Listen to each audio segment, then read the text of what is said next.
It was a day I will never forget. My mother's funeral. Amid the mournful atmosphere, my father appeared, holding hands with his mistress as if she were his lawful wife.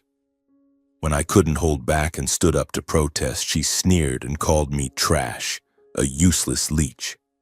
I shot back, calling her the witch who had destroyed my family. And then, a slap that felt like it tore my soul apart landed on my face. My father, the man who had once taught me to live with integrity, took his mistress's side, kicked me out of the funeral, and forbade me from seeing my mother one last time. From that moment on, I swore I would never forget, never forgive. My name is Charles Beckwith. Now at 35 years old, I sit here in a seaside house in Gulfport, Mississippi, gazing out at the vast ocean, and I've decided to tell my life story. Not to complain, but to remind myself that from the ashes of tragedy, a person can still rise. But first, let me take you back to the past, where it all began. Where happiness was once real and where pain swept in like an unexpected storm. I was born in Madison, Wisconsin on a chilly autumn morning in 1990. My family was comfortably middle class, not ostentatiously wealthy, but well off enough for life to flow smoothly. My father, George Beckwith, was a mechanical engineer working for a large machinery manufacturing company on the outskirts of the city. He was tall, with a warm, deep voice and a smile that put everyone around him at ease. My mother, Annabelle Beckwith, was an elementary school teacher, the kindest woman I've ever known. She had long brown hair, sparkling blue eyes, and a way of holding me close every night before bed that made me feel like the world was full of only good things. My childhood years were a string of flawless, happy days. Our house was in a peaceful neighborhood with a spacious backyard where I'd run and play with the neighborhood kids. Every morning, my mother would wake up early to prepare breakfast. Toast with peanut butter, warm milk, and a kiss on my cheek before I dashed off to school. My father often came home a bit late, but he always made time on weekends to take me fishing at Lake Mendota. "Son, life is like this fishing rod," he'd say, his warm voice resonating in my ears. "You have to be patient, but when the opportunity comes, you grab it tight." I admired my father so much. He was my role model, strong, responsible, and always teaching me to live uprightly, to never hurt others. My mother was the soul of our home. She didn't just teach me multiplication tables or how to write neatly. She taught me about love. Every night she read me stories, tales of brave knights, of friendships that overcame hardship. "Charles, you must remember," she'd whisper. "Family is where you return to no matter where life takes you." We had family picnics in the summer, laughing by the river, and cozy Christmases with a twinkling tree. I can still recall the smell of my mother's freshly baked cookies wafting through the house, my father's laughter as he shared funny stories from work. That was home, a place I thought would last forever. But life doesn't always go as we wish. As I grew older, cracks began to appear, though at first they were so small I didn't notice. I went to Northwestern University in Evanston, Illinois, not too far from home, majoring in business. At 23, I was in my final year, preparing to graduate with decent grades. Student life was busy, assignments, parties, and a girlfriend named Allison Young, whom I met in an economics class. Allison, she was a ray of light in my tiring days, with a radiant smile and a way of listening that made me feel understood. But every time I came home to visit, I started to notice changes. My father began coming home later, more frequently. Strange phone calls came at night, and my mother grew quieter. She still smiled at me, still cooked my favorite meals, but her eyes no longer sparkled. They were red, tired, as if she were carrying a burden she couldn't share. I asked, but she'd only shake her head. "I'm fine, sweetheart, just a bit tired." My father brushed it off, always busy with work. I thought it was just the stress of life, that things would be okay. But then, one spring afternoon that year, when I came home early to surprise my mother, I witnessed a scene that made my heart stop. I pushed the door open, calling, "Mom, I'm home." But there was no response. Whispers from the living room drew me there, and then I saw it. My father embracing a strange woman on the sofa. Her, Lorraine Shaw, as I later learned, blonde hair, heavy makeup, and a smug smile. My father flinched, pushed her away, stammering, "Charles, you're back early?" My mother emerged from the kitchen, her face pale, but she said nothing, only turned away to wipe her tears. That was the first time I learned of my father's affair. It wasn't a secret, it was blatant, as if he no longer cared to hide it. From then on, hell began. My father didn't stop. He continued seeing Lorraine, even bringing her to our house a few times, as if challenging my mother. My mother suffered terribly. She cried silently in her bedroom, ate irregularly, and sometimes I overheard heated arguments over the phone when I called home. "George, how could you do this to me, to our son?" she screamed in one call I happened to overhear. My father, coldly, "Annabelle, life is short. I just want to live for myself." I tried to comfort my mother, hugging her when I visited, but she'd only shake her head. "Don't worry, I'll be fine." But she wasn't fine. The pain was eating her from the inside. The tension escalated day by day. I remember my mother's calls, her trembling voice. "Charles, your father came home late again. I don't know what to do." I urged her to talk to him openly, but my father grew more distant. He became bolder, even bragging about Lorraine to his friends. My mother endured, but her limits were reached. One late night after I'd just finished my final exams, she called, her voice faint. "Son, I'm so tired. Your father, he says he wants a divorce." I comforted her, promising to come home the next morning. But that night, the final argument happened. The next morning, the phone rang. It was my father, his voice panicked. "Charles, your mother, she's been in an accident." My heart plummeted.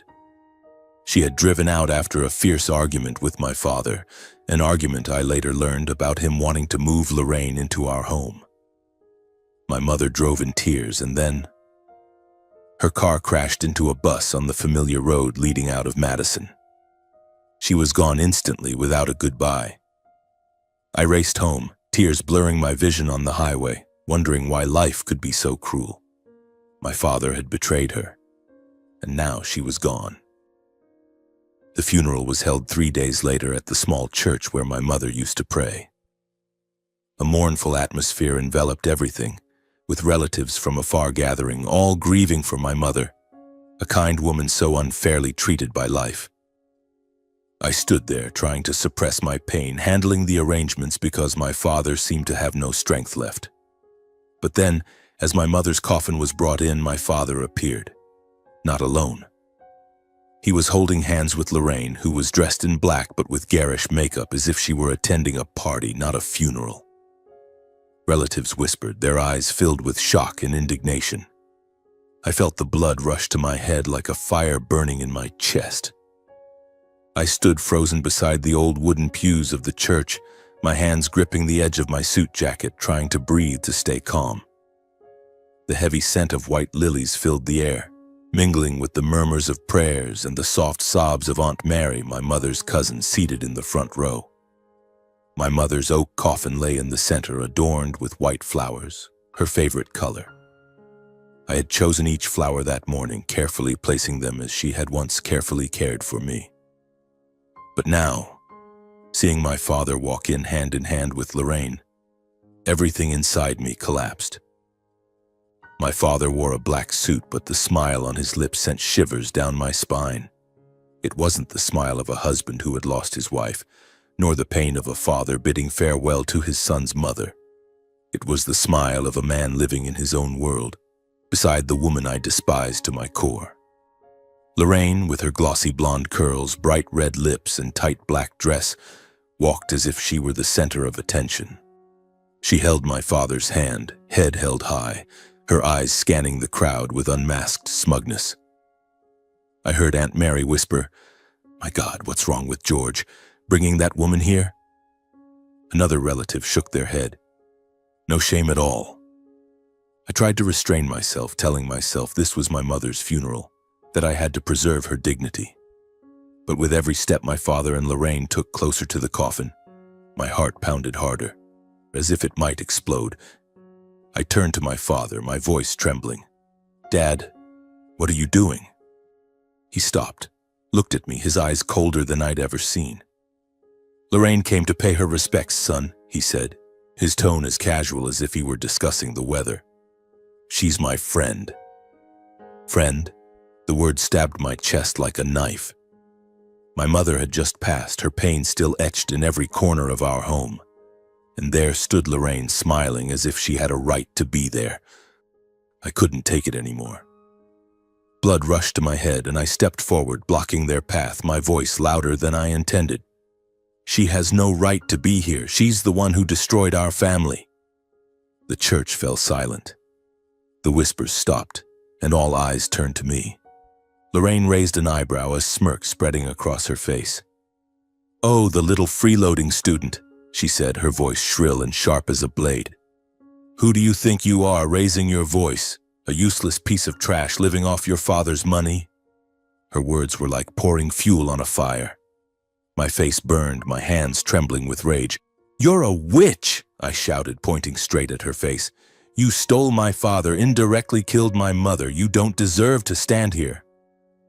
My shout echoed through the church's still air. People were stunned. Some covered their mouths, but no one dared speak. Lorraine let out a loud, piercing laugh, as if I'd just told a joke. But my father who had taught me how to tie my shoes, who had held me when I fell off my bike, stepped forward, his face red with anger.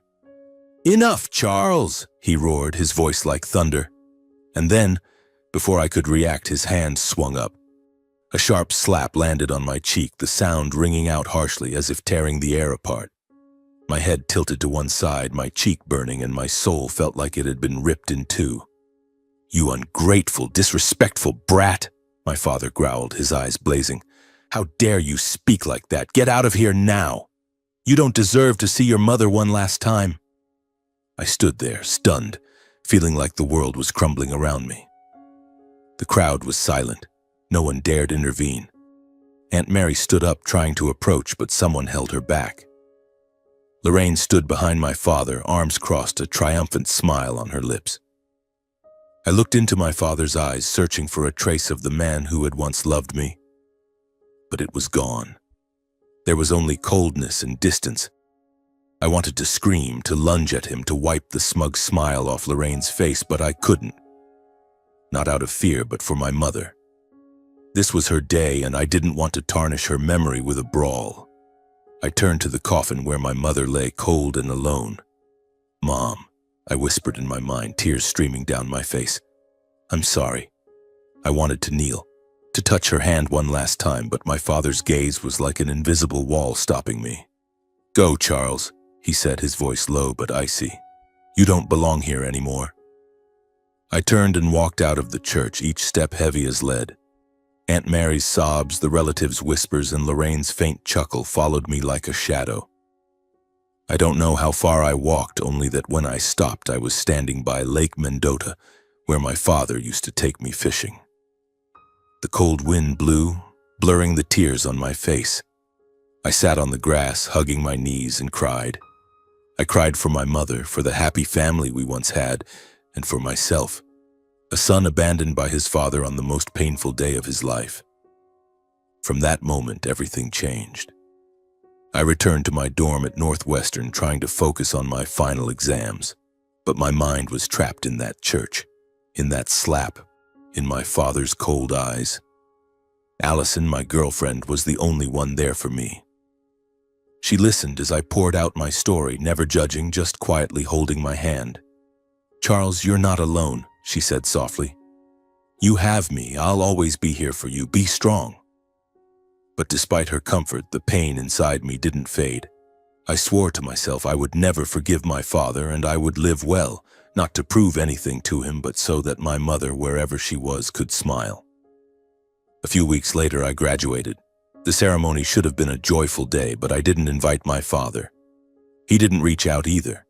I heard from Aunt Mary that he had moved out of our house, living with Lorraine in a luxurious apartment in downtown Madison. Just 3 months after the funeral, they got married. A small wedding, but enough to stir up the relatives. "George has lost his mind," Aunt Mary said over the phone, her voice bitter. He married that woman as if Annabelle never existed. I didn't respond, just quietly hung up. I didn't want to hear more about my father, Lorraine, or anything related to them. I cut off all contact with my father. No calls, no texts, no meetings. He didn't try to find me either. Perhaps he thought I'd calm down, that I'd come back to apologize, but he was wrong. That slap didn't just sting my cheek. It broke the last thread between father and son. I told myself that from now on I would live for myself, for my mother, and for those who truly loved me. But deep down, I knew that scar would never heal.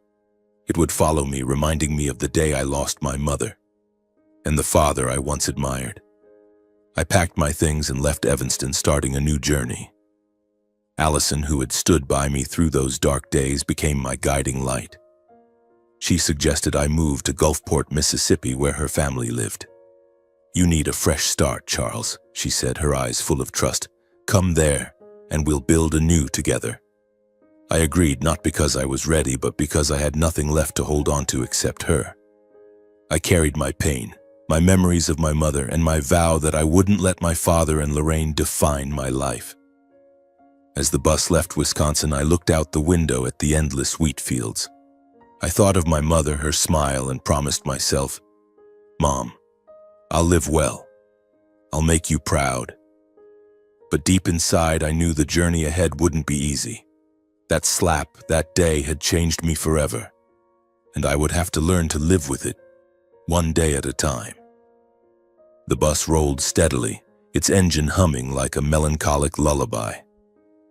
I sat in the back row, a small suitcase at my feet containing a few clothes, my freshly earned Northwestern diploma, and an old family photo, my mother, father, and me, taken during a summer picnic when I was 10. My mother was beaming. My father had his arm around her, and I was holding a bright red kite.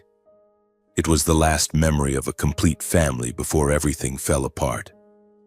I gently traced my fingers over the photo, a sharp pain piercing my chest. From now on, it was just me and Allison, the only light left in my darkened world. I arrived in Gulfport, Mississippi on a swelteringly unbearable summer afternoon in 2013, the air thick with the salty scent of the sea. Allison was waiting for me at the bus station, her smile like a cool breeze in the oppressive heat. "Welcome to Gulfport, love," she said, hugging me tightly. I tried to smile, but it came out crooked. She took my hand, pulled my suitcase, and led me to her small apartment on the outskirts of the city. "I know you're hurting," she whispered as we sat on the worn-out sofa in her living room. "But you don't have to be strong alone. I'm here, and my family will be here for you too." Her words were like a soothing balm, but the pain of losing my mother and my father's betrayal still smoldered like a wound that refused to close. Allison's family, Walter and Donna Young, welcomed me like their own son. They lived in a white wooden house by the coast with a porch adorned with bougainvillea and the constant sound of waves crashing nearby. Walter, a retired ship captain, had a deep, resonant voice and kind eyes. Donna, a seamstress, was always busy with fabric but never forgot to ask, "Charles, have you eaten enough? Want more cornbread?" Their warmth reminded me of my mother, of our family dinners in Madison, but it also eased my loneliness. They didn't pry about my father or what had happened, but I knew they understood. Allison had told them, and their eyes looked at me with compassion, as if saying, "Son, we'll be your family now."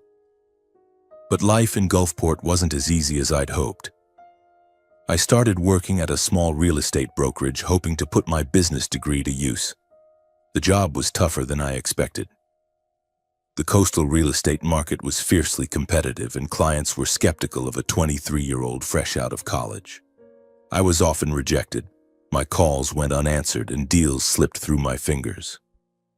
Some nights I lay awake, questioning whether I had the strength to keep going. The pain of losing my mother and my father's betrayal loomed like a shadow, always ready to pull me down.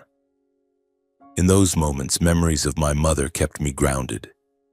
I remembered her smile, her gentle voice reading me bedtime stories, and the times she held my hand saying, "Charles, you're stronger than you think." I kept the family photo on my desk, looking into her eyes whenever I felt like giving up. "Mom, I can't let you down," I whispered, as if she could still hear me. Allison was my other pillar of strength. She worked at a small law office, always busy but never too busy to call and ask, "How's your day, love? Need me to bring you coffee?" She believed in me, even when I doubted myself. But I wasn't always strong. Some nights I dreamed of my mother. In my dreams, she stood by Lake Mendota, her hair blowing in the wind, calling my name. I'd run to her, but before I could reach her, I'd see my father and Lorraine laughing triumphantly, pulling her away. I'd wake up drenched in sweat, my heart pounding. Those dreams reminded me of the slap at the funeral, of my father's cold eyes. I heard nothing from him in those 12 years. Aunt Mary occasionally called, saying my father was living happily with Lorraine, now Mrs. Beckwith, in a luxurious apartment in Madison. They had a new life, as if my mother and I had never existed. Each time I heard this, I'd nod, hang up, and try to push those memories out of my mind. Still, I refused to let myself drown in sorrow. I learned to stand up, one step at a time. After 6 months of work, I landed my first clients, an elderly couple looking for a beachside vacation home. I won them over with sincerity. That first deal was like a ray of light. I remember holding the commission check, modest but meaningful, and taking Allison out to a small seafood restaurant. "I did it, Allison," I said, trying to hide my overwhelming joy. She smiled, squeezing my hand. "I knew you would." From then on, I threw myself into work as a way to prove myself. I learned how to negotiate, read clients' minds, and turn empty plots into their dreams. I worked day and night, sometimes falling asleep at my desk amid piles of paperwork. There were failures, a big deal canceled at the last minute, a client turning away because of my inexperience. But each time I fell, I remembered my mother's words. "Family is where you return to, no matter where life takes you." Now my family was Allison, Walter, and Donna, people who never turned their backs on me. By 2018, after 5 years of relentless work, I started making a name for myself in the industry. I was promoted to regional manager, overseeing a small team of brokers. My salary increased, and I moved out of a run-down rented apartment into a small but tidy one near the beach. Allison and I began talking about the future. "I want to marry you," I said one evening as we walked along the shore. She laughed, her eyes sparkling under the moonlight. "Then propose to me, Charles Beckwith." I didn't have a ring, nothing but a promise, but she said yes. We got engaged in a simple evening with Walter, Donna, and a bottle of cheap wine. But to me, it was the happiest moment since my mother's passing.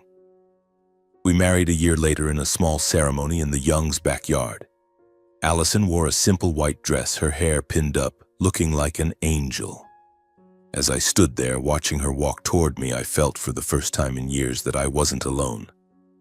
Walter placed a hand on my shoulder and said, "Son, you found a new family. Don't let the past hold you back." I nodded, but deep inside I still heard the echo of that slap, my father's cold gaze. Life went on. Allison and I worked hard, saving every penny. I began investing in real estate, buying small plots, renovating and reselling them. My career stabilized and I felt proud. But deep down, I knew I still carried a scar. Every time I drove past fields, I thought of Wisconsin, of my mother, and wondered about my father. I didn't reach out, didn't call, didn't want to know. But sometimes I wondered, did he ever regret it? Did he ever think of me, of my mother? The years in Gulfport taught me that life waits for no one. Pain may linger, but if you don't move forward, it will swallow you whole. I resolved not to let myself be consumed. Every morning I woke up at 5, brewed coffee, and sat at the table with stacks of papers and contracts. Real estate brokerage wasn't always as glamorous as it appeared on TV. There were days I drove for hours under the scorching sun, showing clients sandy, mosquito-infested plots, only to hear, "We'll think about it." Some nights I sat calculating expenses, worrying about bank loans, wondering if I was on the right path. But each small success brought me closer to the promise I made to my mother, to live well, live kindly, and make her proud. Allison was my indispensable companion. She wasn't just my wife, but also my friend, my mentor, and sometimes the one who pulled me out of my brooding. She still worked at the law office, now promoted to paralegal, her desk buried in papers, but her smile never fading. "Charles, you worry too much," she'd say, resting her hand on my shoulder when I sat frozen in front of my computer screen. "We're doing fine. Just take it easy, everything will be okay." And she was right.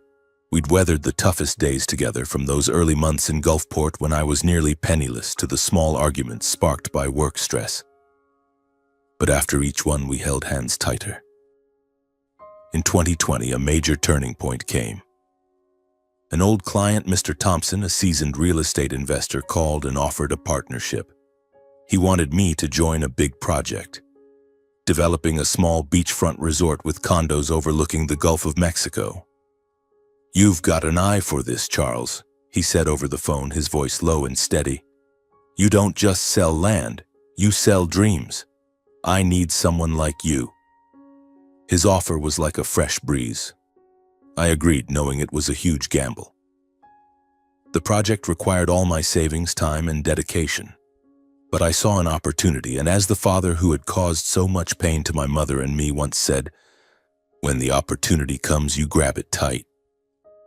The project spanned 2 years, filled with challenges. I worked with contractors, architects, and local officials to secure permits. There were moments I thought I'd break.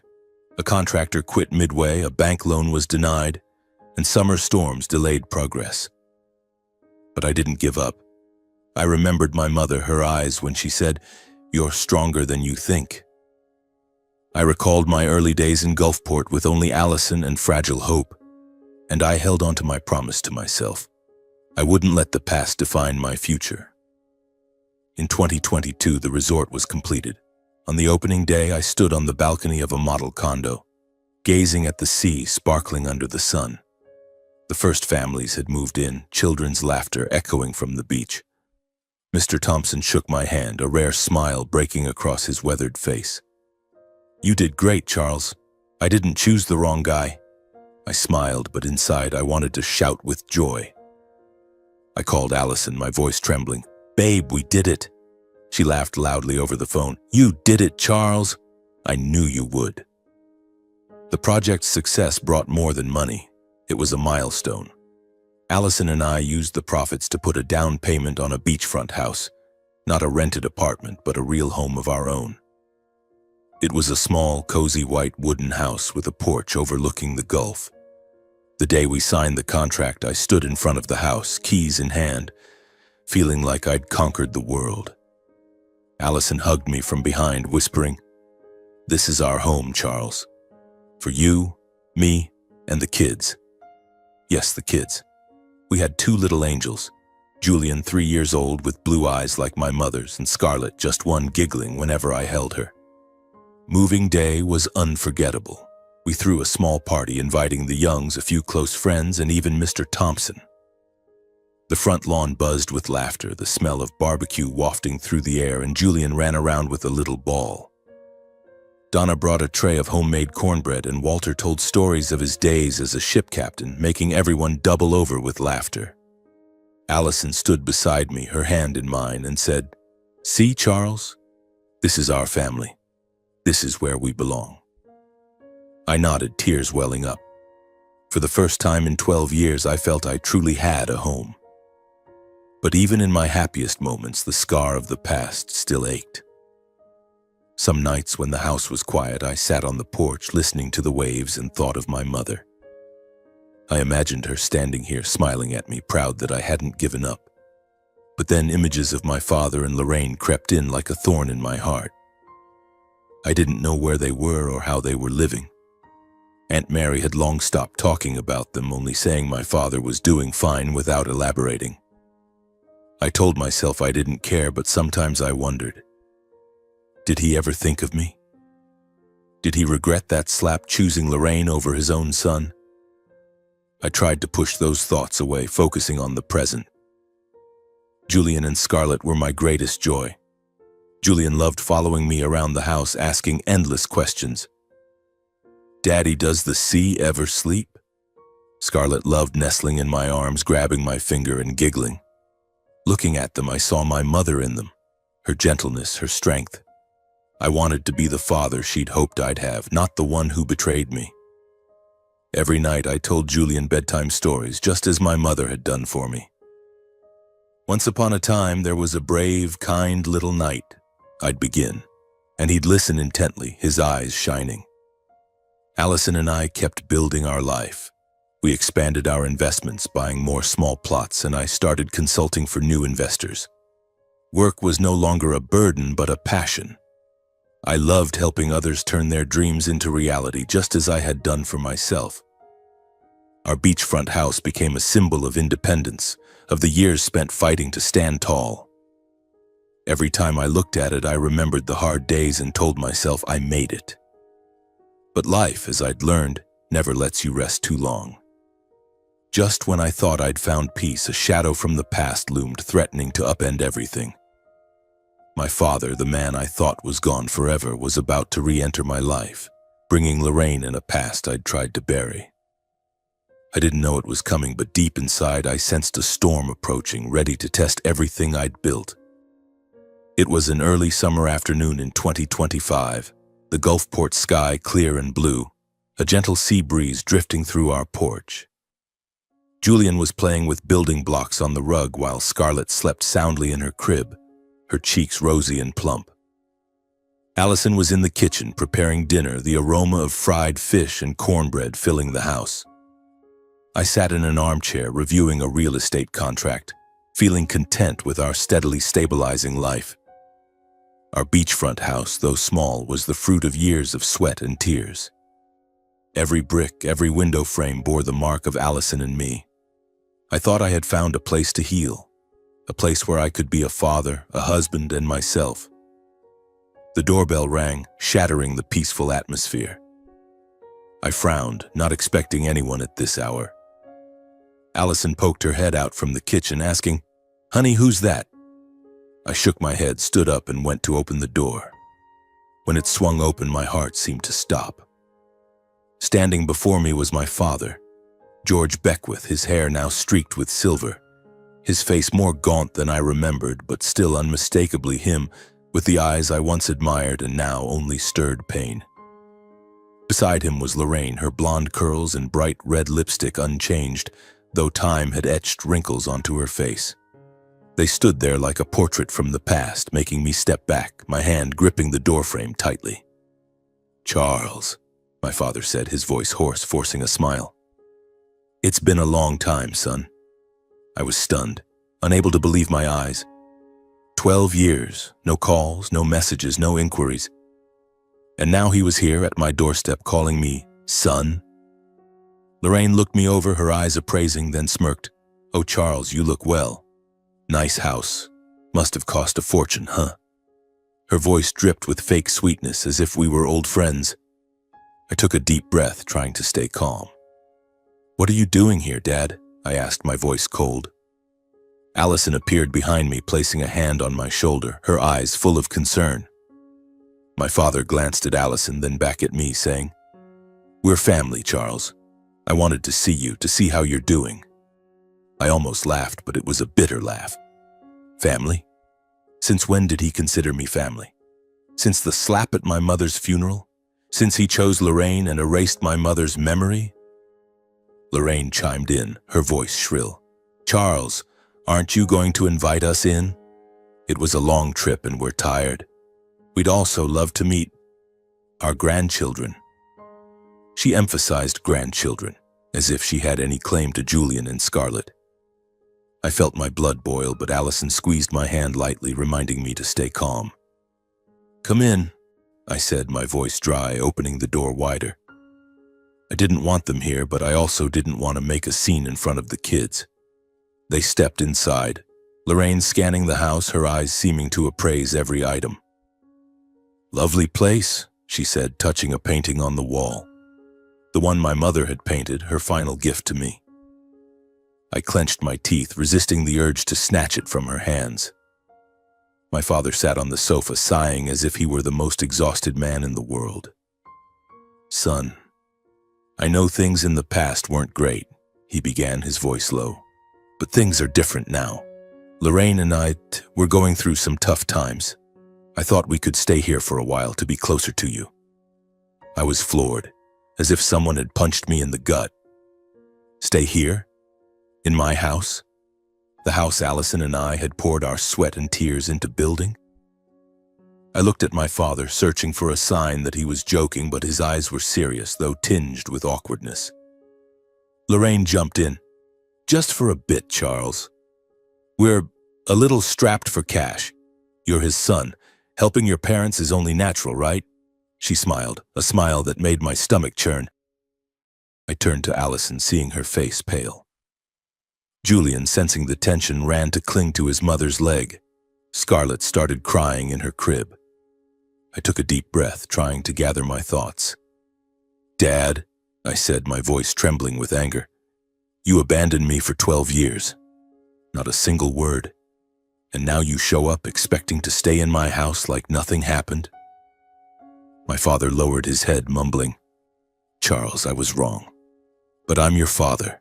We're blood. Blood. The word cut like a knife. I remembered the slap at the funeral, his cold eyes as he kicked me out of the church. I remembered my mother lying in her coffin while he held Lorraine's hand and smiled.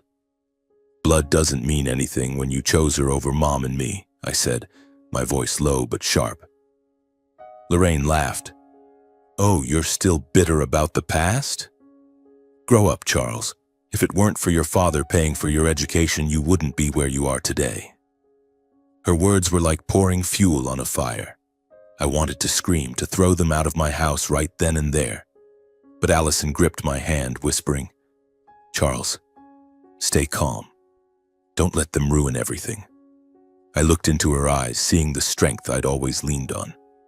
Fine, I said, turning back to my father. You can stay here, but only for 2 weeks. After that, I want you gone. My father nodded, looking relieved, while Lorraine shrugged as if she'd expected me to give in. I didn't know if I'd made the right decision, but I knew one thing.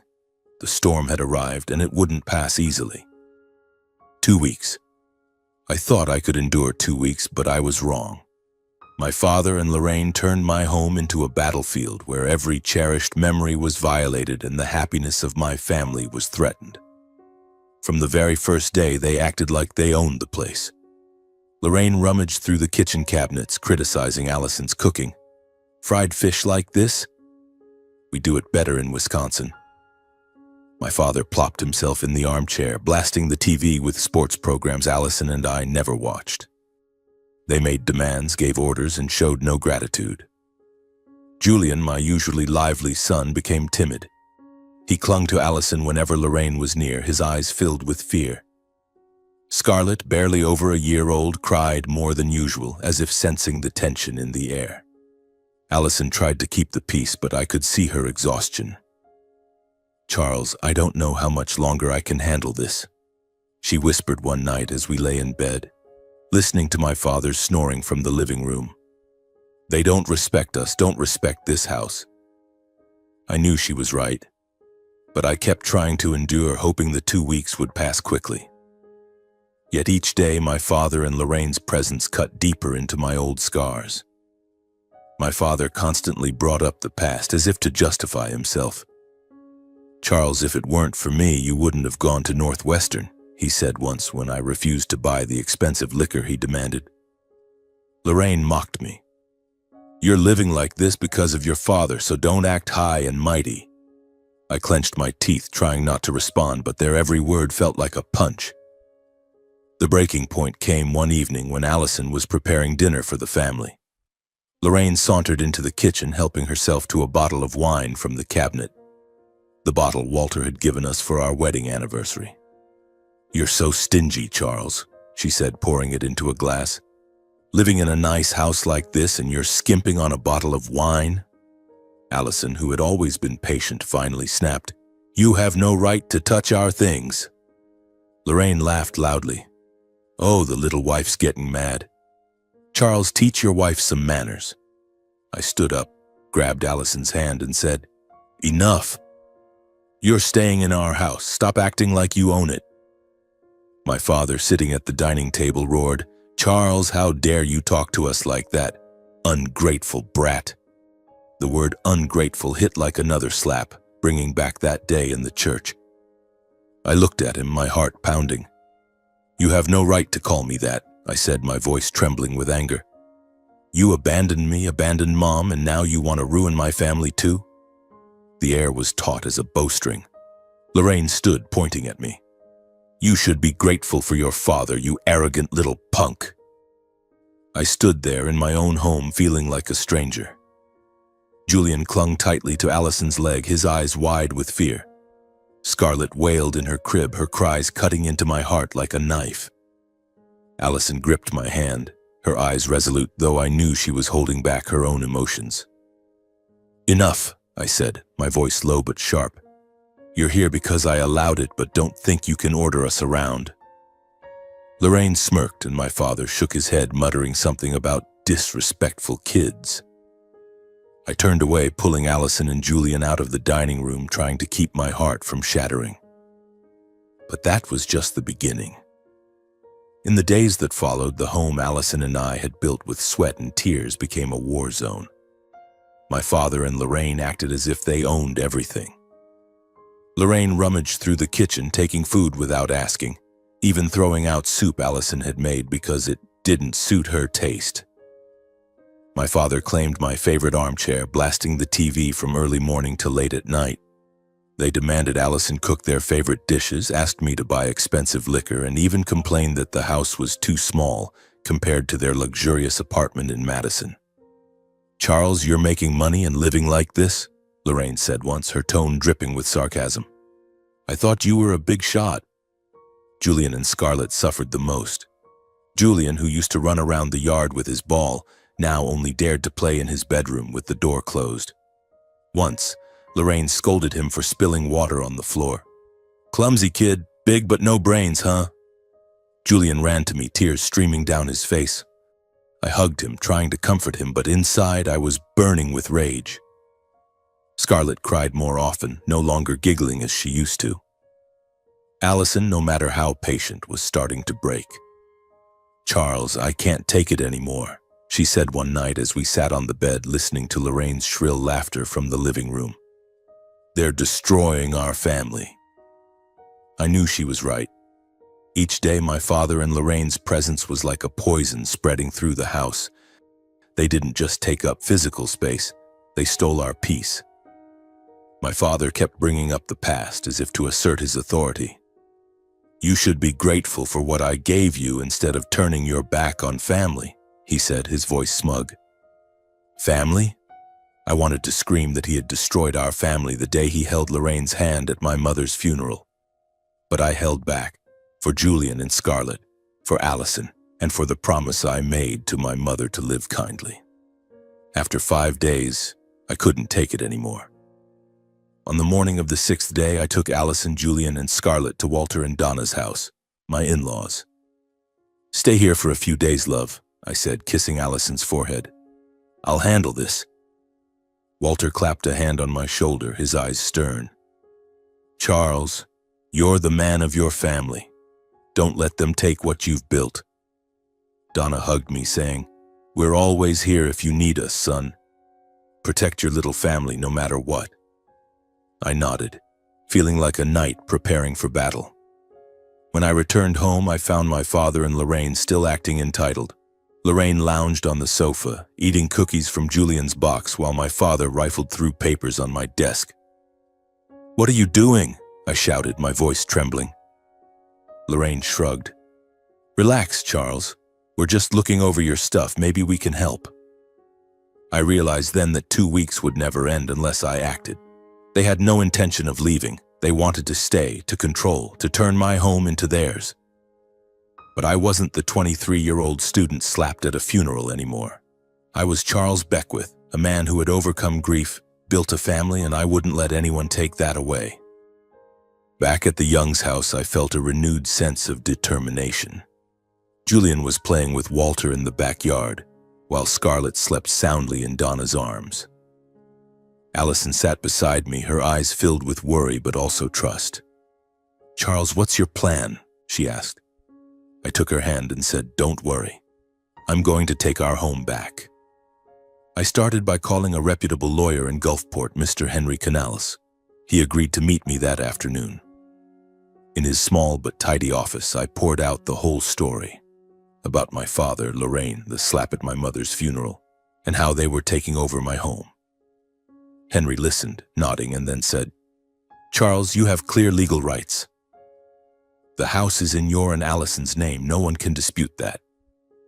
But we need to proceed carefully to avoid long-term trouble." Henry suggested drafting an official notice, demanding that my father and Lorraine leave within 48 hours, or the police would intervene. "They have no right to stay if you don't allow it," he said. "But you need to stay calm. Don't let emotions take over." I nodded, though anger still simmered inside me. I didn't just want them gone. I wanted them to understand they couldn't keep hurting me. I also contacted an old friend, Jordan, a police officer in Gulfport. Jordan listened to my story, shaking his head. "Charles, I can't believe he's your father, but don't worry. If it comes to it, I'll bring backup." With Jordan and Henry's support, I felt more confident. But I knew confronting my father and Lorraine wasn't just a legal matter. It was a mental battle, where I had to prove I was no longer the helpless boy from years ago. 2 days later, I returned home with the legal notice from Henry. My father and Lorraine were still there, acting as if they owned the place. Lorraine was watching TV while my father sat at the dining table drinking coffee from Allison's mug. I took a deep breath, walked in, and placed the notice on the table. "This is an official notice," I said, my voice calm but firm. "You have 48 hours to leave my house. If you don't, the police will get involved." Lorraine laughed as if I'd told a joke. "You'd kick out your own father? That's ridiculous." My father looked at me, his eyes flashing with anger. "Charles, who do you think you are? I'm your father." I met his gaze without flinching. "You lost that right the day you slapped me at Mom's funeral. This is my home, my wife's, my kids. You don't belong here." The air was thick with tension. Lorraine stood, pointing at me. "You'll regret this, Charles. We're your family." I shook my head. "My family is Allison, Julian, and Scarlett. You're just the past." I turned and left the house, leaving them with the notice. I knew they wouldn't leave easily, but I was ready. Exactly 48 hours later, I returned to my house, my heart heavy but resolute. Jordan, my police officer friend, came with me, flanked by 2 colleagues, their expressions stern in their dark blue uniforms. When I pushed open the door, the sight before me made my heart clench. My father and Lorraine were still there, their belongings strewn across the living room. Open suitcases, clothes scattered on the sofa, even an unwashed coffee mug left on Allison's dining table. They had no intention of leaving, as if daring me, daring the law itself. Jordan stepped forward, his voice deep and authoritative. "Mr. and Mrs. Beckwith, I'm ordering you to leave this house immediately. This is the private property of Charles Beckwith, and you have no right to remain." Lorraine flinched, her face paling, but she quickly regained her smug demeanor. She jumped up, her blonde hair disheveled, pointing at Jordan and shouting, "You can't do this, we're family, I'm this kid's stepmother." Her shrill voice echoed in the quiet space, but this time, it didn't faze me. I looked at my father, waiting for him to speak, but he just sat there in my armchair, his eyes vacant, as if his soul had left his body. For the first time, I saw him as frail, no longer the man who had slapped me at my mother's funeral.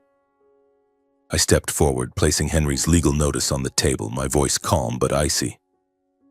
"Dad, Lorraine, you were warned. This is my house, Allison's, my kids. You have no place here." Lorraine turned to me, her eyes blazing. "You dare, Charles? Kicking out your own father, you ungrateful brat?" But I didn't respond. I just stared into her eyes, then turned to my father, who remained silent, his head bowed. "Dad," I said, my voice low but steady, 12 years ago you kicked me out of Mom's funeral. Now it's my turn to ask you to leave. Fair, isn't it?" The air was suffocatingly heavy. Lorraine began packing, muttering curses under her breath. My father slowly stood, his trembling hands picking up an old suitcase. I noticed how much he'd aged. His shoulders slumped, his face lined with deep wrinkles. A flicker of pity crossed my heart, but then memories of my mother, the slap, and the years of loneliness hardened me again. I owed him nothing. The door opened, golden afternoon sunlight streaming in. Outside, a few neighbors gathered, peering over the fence, whispering to each other. I saw Mrs. Jenkins, who often brought cookies for Julian, shaking her head in regret. Lorraine, dragging her suitcase, turned back and shouted, "You'll regret this, Charles. You'll be alone forever, you ungrateful jerk." Her words rang out, but they didn't touch me. I stood at the door, hands in my pockets, watching them walk to an old pickup truck parked by the road. My father glanced back, his eyes meeting mine for a moment, but he said nothing. He got into the truck, slammed the door, and it drove off, leaving a thin trail of dust on the coastal road. Jordan placed a hand on my shoulder, his voice gentle. "You did the right thing, Charles. They can't stay where they don't belong. Now go back to your real family." I nodded, feeling as if a boulder had been lifted from my chest. I looked back at the house Allison and I had built with sweat and tears. Though it had been invaded, it was still ours, still the place filled with Julian's laughter, Scarlett's babbling, and Allison's love. I drove back to the Young's house, feeling lighter but still tinged with bitterness. When I walked in, Julian ran to me, hugging me tightly. "Daddy, are the old people gone?" I knelt down, ruffled his hair, and smiled. "Yes, buddy. Our house is ours again." Allison stepped out from the kitchen, her eyes bright, though still a bit worried. She hugged me, whispering, "Are you okay, Charles?" I held her tightly, feeling the warmth of the woman who had stood by me through every storm. "I'm okay, love," I said, my voice hoarse. "Thank you for everything." Donna brought Scarlett over, the little girl giggling and reaching for me. I took her in my arms, kissed her cheek, and felt my heart begin to heal. Walter clapped my shoulder, saying, "Son, you protected your family. Your mother up in heaven must be so proud." I nodded, my eyes stinging. Our house, though violated, was still where I belonged. And this time I had won. Not with fists, but with resilience, love, and the justice I knew my mother would smile upon. I returned to our beachfront house the next morning with Allison, Julian, and Scarlett. When I pushed open the door, I almost didn't recognize the familiar space. The smell of stale coffee, stains on the sofa, and the lingering heaviness left by my father and Lorraine still hung in the air. But sunlight streamed through the window, glinting off the painting my mother had made, reminding me that this was still our home. Allison set to cleaning, humming a tune, while Julian ran out to the yard, clutching his ball and laughing as if nothing had happened. Scarlett crawled around the floor, babbling, "Da-da, da-da." I stood there watching my family, feeling a warmth spread through my chest. We had reclaimed our home, not just through legal papers, but through love and unity. But the memories of my father and Lorraine didn't fade easily. The slap at my mother's funeral, my father's cold eyes, and Lorraine's shrill voice still echoed in my mind, especially on quiet nights when I sat on the porch listening to the waves. I didn't hate my father anymore, but I didn't forgive him either. I realized forgiveness isn't about forgetting. It's about choosing to live so the pain no longer controls you. I had done that, not for my father, but for my mother, for Allison, for my children, and for myself. A week later, I decided to take the family to Madison, Wisconsin to visit my mother's grave. It was my first time back since marrying Allison. The road to the cemetery was unchanged, lined with maple trees ablaze with red leaves under the autumn sun. I held Allison's hand, carried Scarlett while Julian ran ahead, excited about going on an adventure with his parents. Standing before my mother's headstone engraved with Annabelle Beckwith, "Loving mother forever cherished," I felt tears well up. I knelt, placing a bouquet of white lilies, her favorite, on the grave, whispering, "Mom, I did it. I've lived well like you always wanted." Julian, curious, asked, "Daddy, who's this?" I smiled, ruffling his hair. "This is your grandma, the person who loved me most in the world." Allison placed a hand on my shoulder, her eyes gentle. "Your mom must be smiling somewhere, Charles." Scarlett reached out, touching the headstone as if sensing the presence of the grandmother she never met.